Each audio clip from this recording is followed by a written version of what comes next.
Around Dodge City and in the territory on West, there's just one way to handle the killers and the spoilers, and that's with a U.S. Marshal and the smell of gun smoke.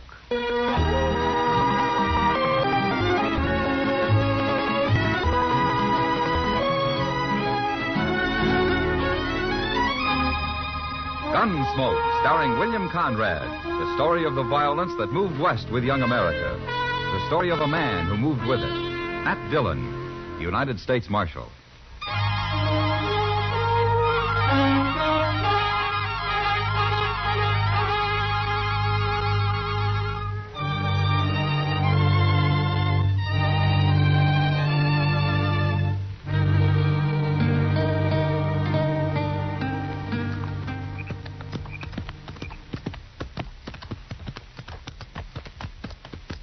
Hey, Gorse. Yeah? There's no moon tonight. What of it? It's spooky when there's no moon. You afraid of something, Arlo? Me? You. What are you afraid of? Of course, I ain't been much afraid of anything since the second battle of Bull Run. That so? Oh. I took my first bullet at Manassas Gap. I thought sure I'd die, but I didn't. That's nothing. When I got shot on the Chattahoochee River over in Georgia, I knew I wouldn't die. How'd you know? I just knew, that's all. Weren't you afraid? Afraid of what? Dying? I've never been afraid to die. Well, I'm not afraid. Not anymore. Not since Bull Run. And what's all this about there being no moon, Arlo? I said I'm not afraid to die. I didn't say I'm not afraid of anything. Oh, shut up. Okay.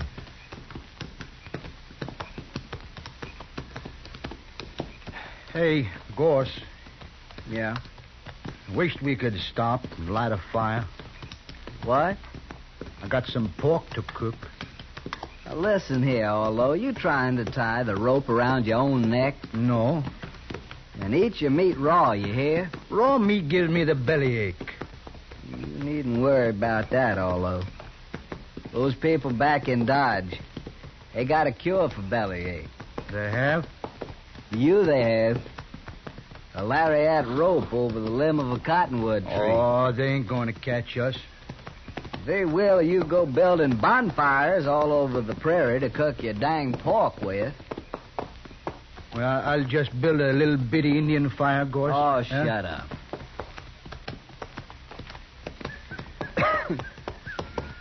Arlo? Look over there. Where? Over there. At the foot of that little rise. Oh, I don't see nothing. That cabin, you do too see. Oh, that. What about it? There's no light in it, you fool, and there's no smoke. It's deserted. Well, that's good, ain't it, Gorse? Nobody to tell the posse which way we went. How do you know they got a posse? Well, they should have. Anyways, we'll sleep in that cabin. If somebody does come along, we can fight them off from there. Yeah. Come on. Come on.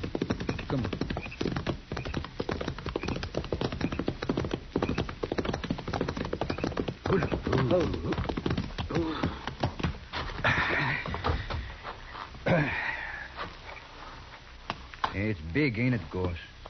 Big enough for us, anyway. Come on, maybe there's some food inside.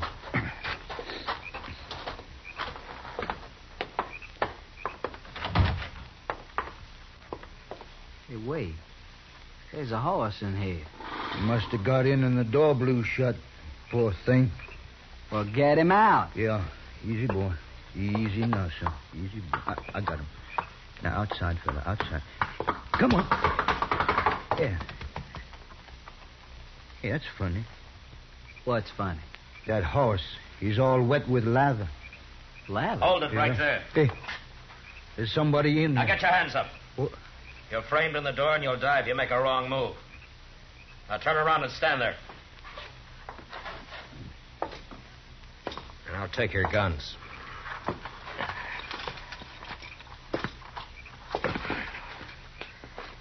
Who are you, mister?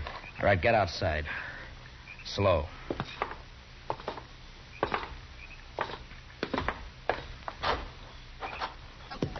Me? Now you can turn around. All right, you. What's your name? Orlo. Orlo what? Just Orlo. And you? William Goss, but I don't use the William. I'll remember that. Look, mister, we don't mean no harm. We just thought your cabin was deserted and we could sleep in there tonight. It's deserted, but you won't be sleeping anywhere tonight. Now, mister, you got no right You'll to... sleep in Dodge when we get there. Oh, no. No, we can't go back to Dodge. No? Why can't you? Well, you see, we shot a man that day. This morning it was. Orlo, and you shut up. But, Gorse, you know we can't go back. I'll shut you up. Hold it, Gorse. Well, he always did talk too much. The war made him like that, mister. He was all right before the war. So they say, anyway. Now, listen to me, both of you. This isn't my cabin. It isn't. Then why'd you put us out of it? I'm trying to tell you why. I'm a United States Marshal. What? Oh, Gorse, we got caught. You're both under arrest for murder. Well, I'll be. So that's why his horse was hot. He'd been chasing us, Gorse. How could he have been chasing us? He was in front of us. I've been on your tail ever since you ran out of Dodge. The trail you were following led right here, so I made a circle and waited for you. Does that explain things? Hey, that's pretty smart, isn't it, Gorse? We was riding too slow. Yeah. But if I'd known what I was following, I think I'd have just ridden up behind and yelled at you to stop. We'd have run. Now explain something to me, will you? What are you men? We're just friends. Yeah, me and Gorse been friends for a long time. No, that's not what I meant. Look, you shot that store clerk in Dodge and you killed him. But you're sure not gunmen, and you're not bandits. Now, what are you? We're broke. We needed some money. But he wouldn't give it to us. He grabbed a gun instead out under the counter. And he'd have shot us with it, too. And we had to kill him. That's all there is to it, Marshal. Not quite, I'm afraid. You killed a man, and I'm taking you in for murder. They gonna hang us? Not they. The law, maybe. But you'll get a fair trial. Won't matter. We done it. We'll hang. Yeah, you're right, Gorse. We'll hang, sure. I don't know. I suppose you'd have killed somebody sooner or later. All right, get your horses. Ain't you gonna handcuff us or nothing? Why? Oh, no reason, Marshal. I was just asking. I thought so. All right, come on. It's a long ride to Dodge.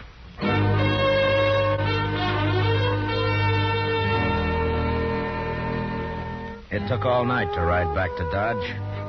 But I didn't have to watch my prisoners any more than if they'd been a couple of riders I'd thrown in with on the trail. Maybe it was all their years in the war, in the Army, that made them do whatever I, as a marshal, told them to do. The idea of not obeying me never occurred to them. Next morning, I had Chester lock them up, and then I went off to get some sleep. About noon, I got up, ate something, and dropped into the Texas Trail. Sit down, Matt. Yeah, sure, Kitty. I hear you brought in those murderers. Yeah, I did. Well, aren't you glad? Yeah, sure, Kitty. I'm glad. Well, they're the ones, aren't they? You got the right men. Yeah, they're the ones. They did it. Matt, sometimes I don't know... Kitty, they're just a couple of not very bright men who've had too much war. I guess they just got used to killing. I don't think it means anything at all to them. Well, then they're what? not mean, and they're not vicious. They're just kind of loco. Well, that's what makes them dangerous, I guess. Marshal Dillon? Yeah. I hear you brought in two men this morning, Gorse and Orlo. No? How do you know their names? Everybody does by now. Yeah, I suppose so. They didn't do it, Marshal. What? They're innocent. They didn't kill that clerk. Who are you, mister? My name is Blaine, George Blaine. All right, Blaine, what's this all about? Oh, what I said, Marshal. They're innocent. You see, I and Ned and Lou, well, over there at the bar, We saw him just leaving Kelly's stable when that shooting took place. Would you swear to that in court? Why, sure, Marshal. How come you arrested him anyway? Well, I'll tell you, Blaine. They shot a man. Nobody saw that killing. Look, I don't know who you are or what your interest in this is, but they admit killing that clerk. So why don't you just go back and join your friends at the bar and forget about it, huh? No, Marshal, we won't forget about it. You shouldn't have arrested those men. And what's more, we're going to see to it they don't stay arrested. Oh? You want to see to it right now, Mr. Blaine? No. No, there are other men around here interested in justice, Marshal. And I think we'll talk to them first. Don't do it, Blaine. Don't get anything like that started here in Dodge. See you later, Marshal. Who is he, Kitty? I don't know, Matt. He and his two friends came in on the Santa Fe from St. Louis a couple of days ago. That's all I know. I wonder what they got in mind. Oh, they've been drinking. It's just talk, Matt. Yeah, maybe. I'll see you later, Kitty. So long. Hurry back, Matt.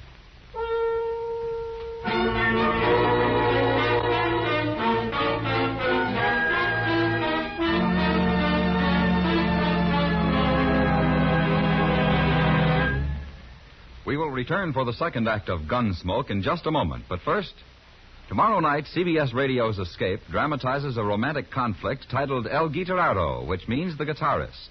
It concerns a Mexican musician who resorts to traditional and some surprising methods to protect his marriage when an American poet tries to steal his wife. Remember, it's tomorrow night on Escape, presented on most of these same stations by CBS Radio. El Guitarrero. Now the second act of Gunsmoke.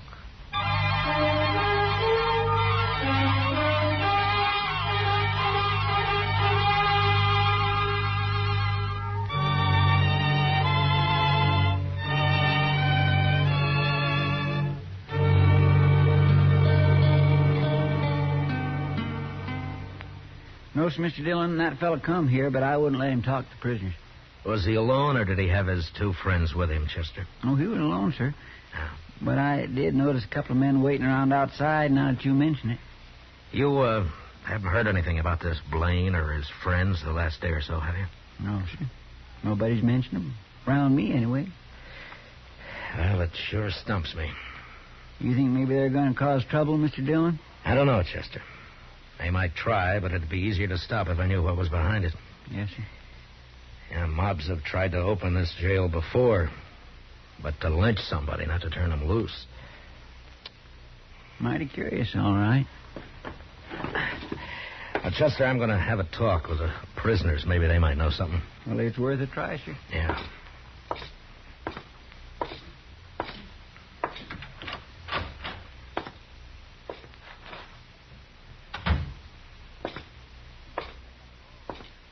Hey, Gorse, it's the marshal. Hello, Marshal. Hello, Arlo. Gorse. How are you, Marshal?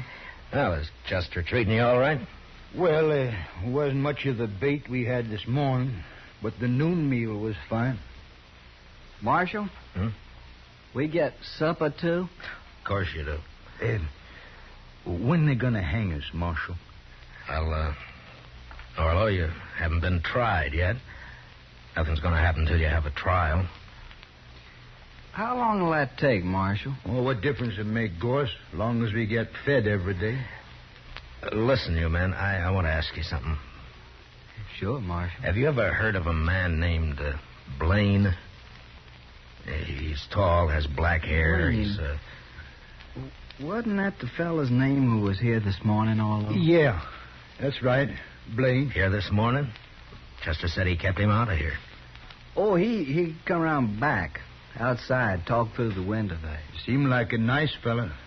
Sort of crazy, though. Now, why do you say that, Arlo? What do you want? Oh, he kept saying he had witnesses and all like that. Said we're innocent. We shouldn't be in here. Well, what'd you tell him?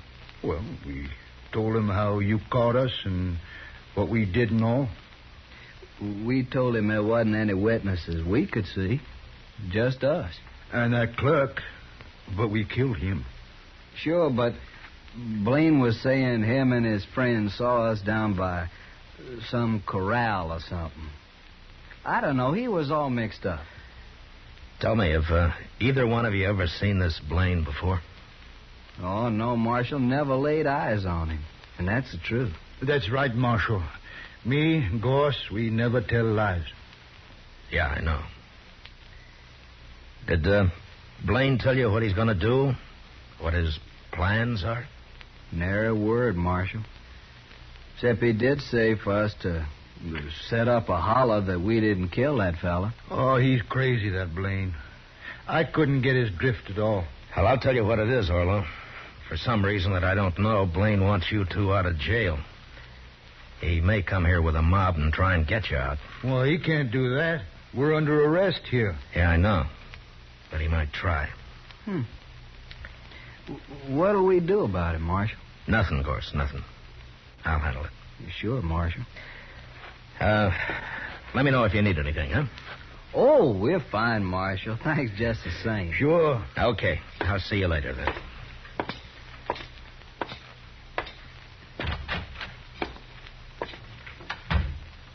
Hello, Doc. What are you doing here? There might be some excitement, Matt. Oh, you did, huh? Yeah, right here at the jail, too.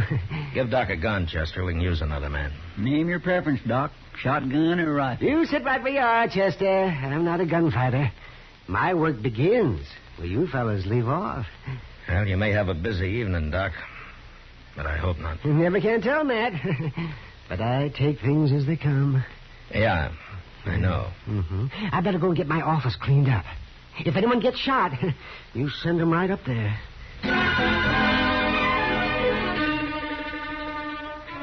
It doesn't improve a man's temper to spend the afternoon sitting around and waiting for a mob to form. A mob that's going to head his way when it gets its spirits high enough. Chester and I didn't talk much. We just sat and waited. Long about dusk, we saw a couple of dozen men gather in the middle of the plaza. And then Blaine appeared, and he began haranguing them. And the crowd grew. In a little while, it started moving down Front Street, down toward the jail, and us. Looks like everybody in Dodge is taking an interest, Mr. Dillon. We'll use shotguns, Chester. I never saw a mob yet that was eager to jump a shotgun. Yes, sir.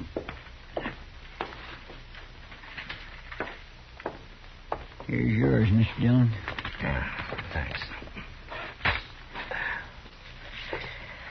Well, let's go meet him outside, Chester. All right, sir.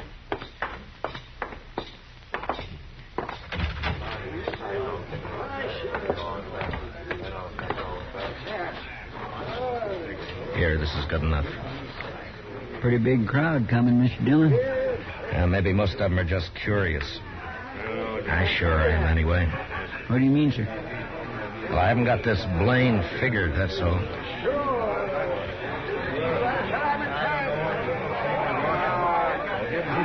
All right, hold it, man. Hold it, man. I'll see if I can talk some sense into the marshal first. Well, Marshal, I was right. There seem to be a lot of men in Dodge interested in justice. We want Orlo and Gorse out of that jail, Marshal. We want them freed. Aren't you going to say anything, Marshal? I don't see your two partners, Blaine, whatever their names are. Don't you worry about them, Marshal. Now, you tell us.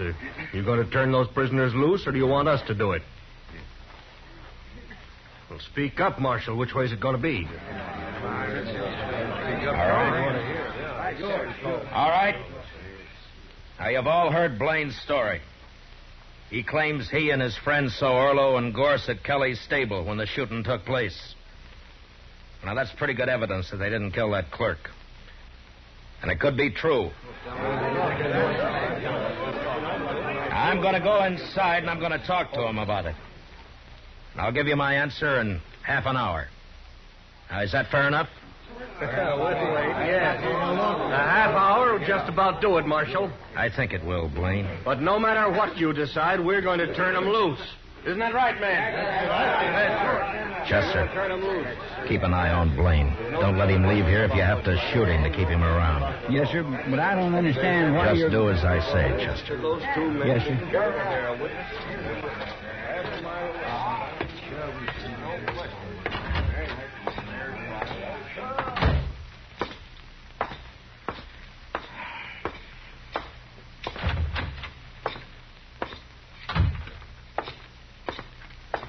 What's doing, Marshal? I don't know, Gorse, but I just might find out. This Dodge is a mighty strange place, wanting to turn prisoners loose. Yeah.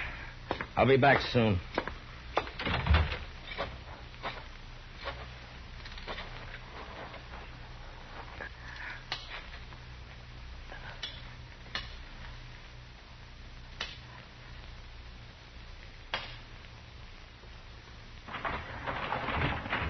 Matt!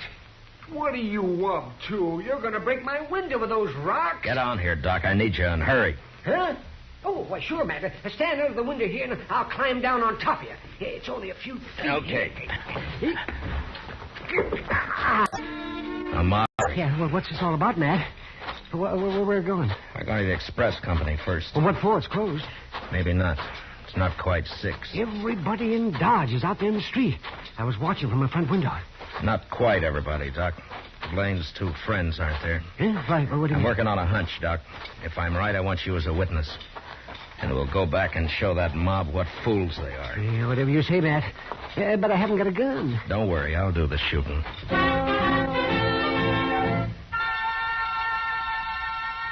We reached the rear of the express company, and I took a quick look through the window. The single room was deserted. And the only other place would be the bank, if I was right. And I was. 2 horses were tied to a tree outside the back entrance, the door of which was ajar. I made Doc get around the corner of the building where he'd be safe. And I stood close to the door and waited. In about 5 minutes, I heard him coming out. Got to get that mask off. Yeah, we'll hide this stuff at the stable, go down and join Blaine. Hurry, Lou, we're late now. Get your hands up. This is a shotgun. Don't use it. You got us. Don't shoot. Well, you're not the fightingest men I ever saw. All right, I'll take your guns now, and don't try anything. And yours? Doc. Well, what do you know? Blaine's partners. You sure guessed right, Matt. Now, who's inside? We didn't hurt him, Marshal. Just tied him up. Who, I said. Oh, that old man, the banker. All right, go take a look at him, Doc. Take those money bags with you. But be quick, we haven't got much time.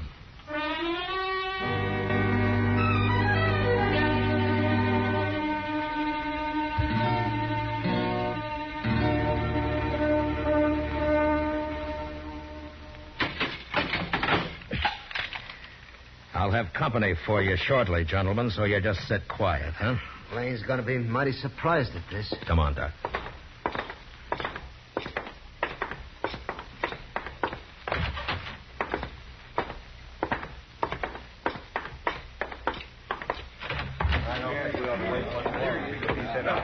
My gracious, I thought you was never going to come out, Mr. Dillon.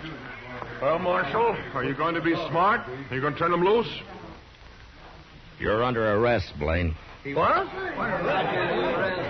Marshal, don't be a fool. You aren't arresting anybody. Is he, man? Tell them who I just locked up, Doc. All right. That's right, man. Marshal just arrested Blaine's 2 friends. What? You make one move and I'll cut you in half, Blaine. All right, go ahead, Doc. I was right there with him. Caught him up the street, raiding the bank. They're locked up inside right now. Well, they're no friends of mine. We've been drinking together, that's all. And besides, I wasn't anywhere near that bank. I was right here. Yeah. You men saw me here. And you got nearly everybody else in town here, too, Blaine. So your partners could work unmolested. Take his gun, Chester. Yes, sir. All right. All right. All right, you men. Now, you've made fools enough of yourselves for one evening. Now, you go back where you came from and stay there. Now, go on. Let's go back to fishing. Inside, Blaine. Your friends are waiting for you.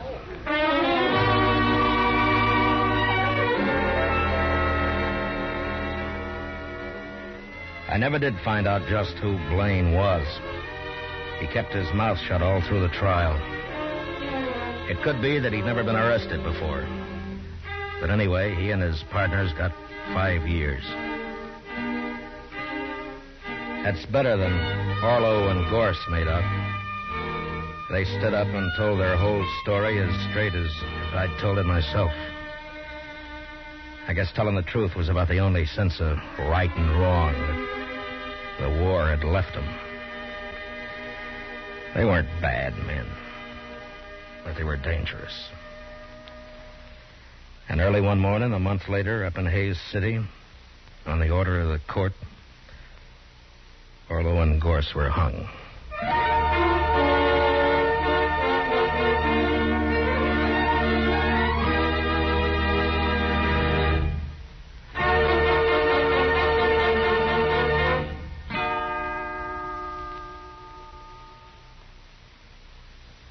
Gunsmoke, under the direction of Norman MacDonald, stars William Conrad as Matt Dillon, U.S. Marshal.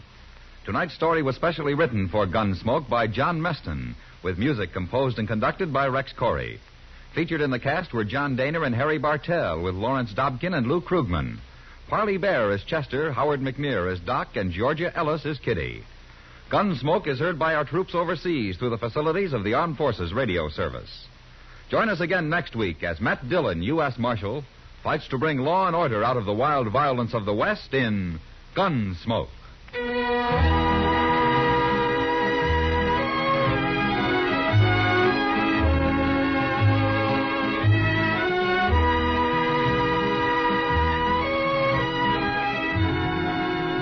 This Monday evening, Dan Daly and Deborah Paget are the stars in Deadline USA, a dramatic thriller adapted from the movie and presented by your Lux Radio Theater.